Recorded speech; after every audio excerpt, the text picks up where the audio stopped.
Hello everybody, I thought I might finish off the lesson or lecture or whatever that I started just a few days ago, because I finished reading the third essay of the genealogy of morality, and the third essay deals with the question, what do ascetic ideals mean? Now, it's a good question firstly, what is an ascetic ideal? What's an ascetic? Well, an ascetic is usually a word used for somebody like a priest or a spiritual leader who refuses earthly pleasures, who refuses the physical pleasures of the world, perhaps in exchange for spiritual pleasure. Yeah, he doesn't want, he avoids certain practices that he would perhaps consider hedonistic, like physical pleasure, in exchange for something higher, in exchange for an imaginary world, I think Nietzsche would often claim. Now, in the third essay, he doesn't say a great deal more than he has already said in the first two essays, although he does start his criticism of science. You've still got this idea. Nietzsche always thinks in terms of two different types of forces. For Nietzsche, I think every moment is an evaluation. This is why evaluation and interpretation is so important for him, because for Nietzsche, to live is to interpret, to evaluate. That's part of living, that's part of life, and I suppose that's the everlasting part of life, that we always have to evaluate and we always have to judge, we have to interpret. And when he evaluates, at the very least, he always evaluates in terms of active forces and reactive forces, master morality and slave morality, because he sees there being, he considers these two the most basic evaluations, I suppose, of existence. And when he looks at a philosopher or he looks at an artist, he is asking himself, can I find active forces in this philosopher or can I find reactive forces? He wants to know what kind of ideas are represented by the artist or by the philosopher. Are they reactive ideas? Are they unhealthy ideas? Or are they healthy ideas? Do they affirm existence as it is, or do they negate existence as it is? And really, this is a very important point for Nietzsche, that evaluation is key, is what it means to live. So he talks about what ascetic ideals mean, and one thing that Nietzsche is very famous for saying, and I think it's in Genealogy that he says it, but I can't remember precisely, is there are no facts, there are only interpretations. So again, this is this idea that there's no such thing as a true world, a real world, not in the sense that is often spoken about, as in a world sitting out there for us to discover. He doesn't believe there are facts for this reason. Now, I know that very often nowadays children are taught that there's a difference between a fact and an opinion. Now, I actually agree with Nietzsche that there is no difference, and actually all facts are opinions, they are interpretations. Even a fact which you might think is absolutely always true, you don't know it's absolutely always true, not under all conditions. Even if we take something simple like water boiling at 100 degrees Celsius, if you change the pressure of that bottle of water or that glass of water, it's very easy to make it boil at a much lower temperature. And in this sense, you can't lay down absolute truths. You really can't. Any kind of absolute truth that you think is absolutely true, it may actually be mistaken. And in this sense, he says there are only interpretations, because to live is to interpret. Now, we've already seen how Nietzsche talks about the man of resentment. And this is when man first becomes sadistic, if you like, because he negates the active forces, he negates the world around him, and he blames the world around him for his own problems, for his own sickness, for his own diseases. So this is part of slave morality, of course, and he calls it the man of resentment, and he sees this man everywhere. He finds him everywhere, these resentful feelings inside man that blame others for the man's own problems. And then he went on in the first two essays to describe bad conscience, which is where initially, remember, he blames others, but the priest, who is the direction changer of resentment, he encourages his flock, his congregation, to turn these ideas back on themselves. And so this is when resentment becomes bad conscience, when man internalizes his active, aggressive forces, and these aggressive forces are turned back on himself. So the man of resentment starts off by saying someone must be to blame for the fact that I feel ill, yeah? And he ends up, after that direction is reversed onto himself, he decides that he is to blame. He takes responsibility for it. The priest encourages this. He encourages people to stop blaming others, but to start blaming themselves. Okay, so this is what Nietzsche calls bad conscience, when this, and this is the start of the ascetic ideal, it's when people become cruel to themselves and they negate themselves. This is the core idea behind bad conscience. The priest is actually trying to help his congregation. He's trying to alleviate pain. He can see that the congregation are in a lot of pain. But instead of curing the disease, he actually makes it worse, although he does alleviate pain in the short term. He encourages the flock to negate themselves in various ways. I think we can see this in a lot of different religions when people are encouraged to fasting, for a start. Fasting is an obvious form of negation, in the sense that you're negating your body's needs, and everybody needs to eat. But any other physical pleasures that are negated, any other desires which everybody has which are negated, I think he would consider part of this negation of the self. And the self is also negated through work. Nietzsche points out that the priest will encourage his congregation to work in order that they forget their pain. And so again, this is really to alleviate pain, but you can see that still the self is negated. And the individual is negated, and instead the community is affirmed. Yeah, the individual doesn't matter, but the community is what's important. And lastly, Nietzsche tells us that priests will very often use an excess of feeling, of emotion, of guilt, of anger. He'll use these emotions, he'll provoke the congregation to experience excessive emotions, excessive feelings, and he does this to anaesthetize their pain, to alleviate their pain, to alleviate their suffering. So this is why Nietzsche calls the priest a very interesting character. He's, again, you've got to always remember with Nietzsche, he's never black or white on one issue. He's got good things to say about priests and bad things. But really, the priest is trying to look after his congregation. It just so happens that he's making them sicker, in Nietzsche's opinion. Okay, so the ascetic ideal is this goal of negating this world, and it does this by setting up another world beyond this world, an imaginary world, so that he negates this world, he negates all the pleasures and desires of this world, and instead sets up an imaginary world, a beyond world, which is better than this world, nicer than this world. It's an improvement in some kind of way, but for Nietzsche it's simply imaginary. And so really this is part of the negation, believing in something totally imaginary to compensate for the fact that you're so unhappy with yourself and the world as it is. So it's not something that he considers healthy. Nonetheless, he does consider it as possibly a step towards something more interesting in the future. Now, Nietzsche says the sick are the greatest danger to the healthy.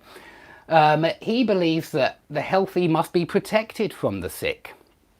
They should be perhaps kept at a distance from the sick so that they don't start to suffer from these problems, negating themselves and negating the world around them. So where is the opposing ideal to this ascetic ideal? Yeah, where can we find the opposing ideal?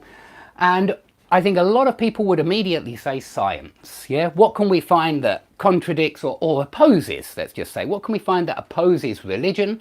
A lot of people would say science. And what does Nietzsche think? No. He doesn't think this is the opposing ideal at all. And he actually thinks that this is the latest manifestation of the ascetic ideal.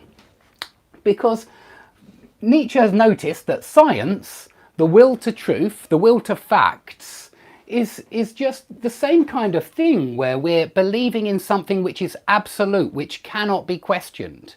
How many times do we read in the newspapers that you should trust the science, that you should trust the facts?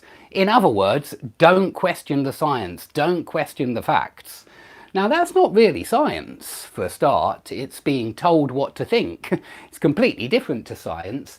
But he recognised that in science it was being driven by this will towards a universal truth, a bunch of laws that we can that perfectly describe the universe, and that because science is heading towards that, because science doesn't recognise that there are no facts but only interpretations.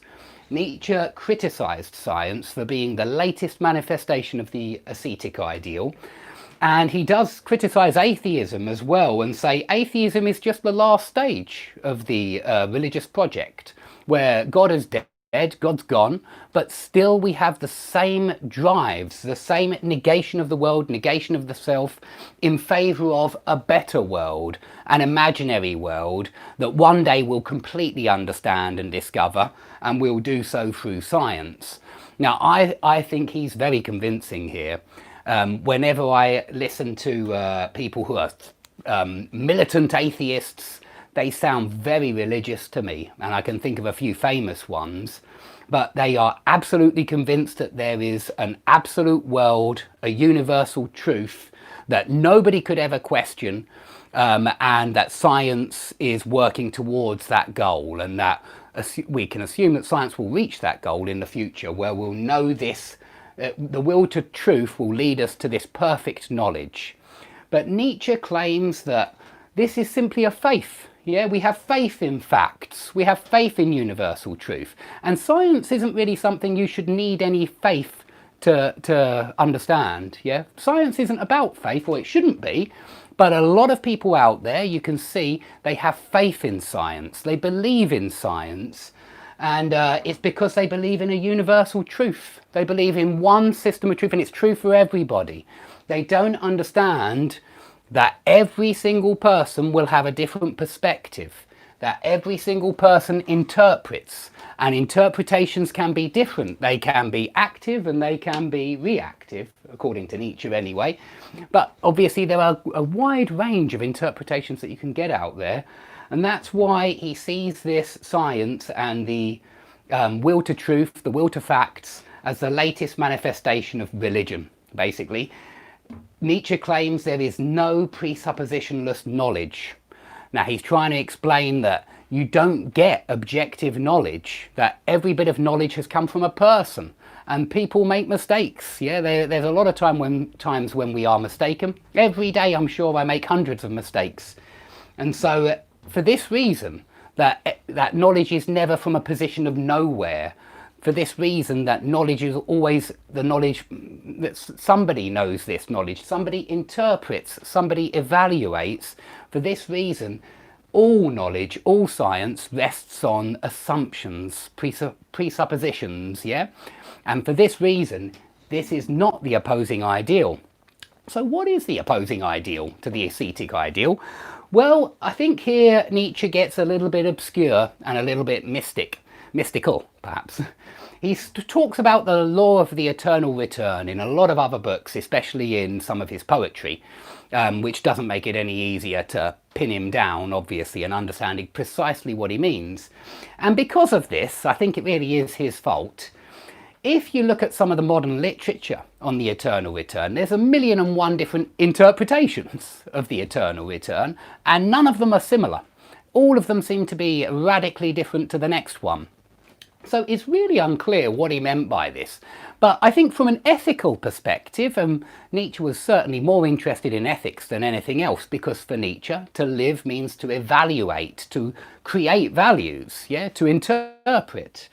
I think that Nietzsche really meant that this was something he thought anyway, that this was something that would give you a way of choosing, of evaluating the world. If your action affirms existence, if it affirms yourself and affirms the outside world, it's a good action, it's an ethical action. And you'd obviously want to repeat this action an infinite number of times because it's so good and it feels so good to do it. Whereas if it's a reactive kind of action, if it involves you negating yourself or negating the outside world, then you wouldn't want to do it more than once. And so the law of eternal return will helpfully make you choose to affirm always and never deny, never negate or avoid that kind of negative thoughts, unhealthy thoughts. I think it was really from this perspective that he was using the law of eternal return. He wanted it to be an ethical question that people could use, much like Kant's categorical imperative, that people could use in order to make a choice of an ethical decision or an unethical decision, in order to evaluate, basically in order to interpret. Now, it's not perhaps only an ethical doctrine. Some people consider it to be what Nietzsche thought it was exactly how the world worked, yeah, that it's a cosmological doctrine, not just an ethical doctrine. Because I think that the two are very, very different. If Nietzsche's using it just as like a categorical imperative, a way that will help you understand the ethical demand that's placed on you, that's very different from believing that there's a true world out there that relates to the eternal return. And I'm not convinced that he necessarily is, but if you read the modern French thinkers, I'm thinking Foucault, Derrida, Deleuze, they interpret the law of eternal return in a very different way, because many of them consider it the eternal return of the different, not the eternal return of the same. In other words, the eternal return of this interpretation, this evaluation. And you're constantly, well, because the world's made of two forces, they're constantly battling, constantly fighting. One's got to be victorious all the time. And so this is what comes back in the cycle endlessly. This constant battle between different forces and this constant evaluation, this constant interpretation. But the French thinkers claim that the eternal return of the same, they're absolutely right that this has already been very carefully explained by Stoic philosophers and Indian philosophers and a million and one other philosophers. Nietzsche's certainly not the first one to think of the eternal return.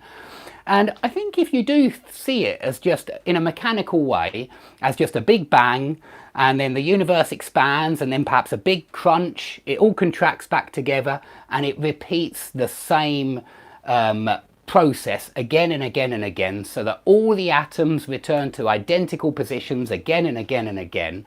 It's a very mechanistic idea of the eternal return, and Nietzsche didn't really like mechanism. He certainly argues against it in many different passages.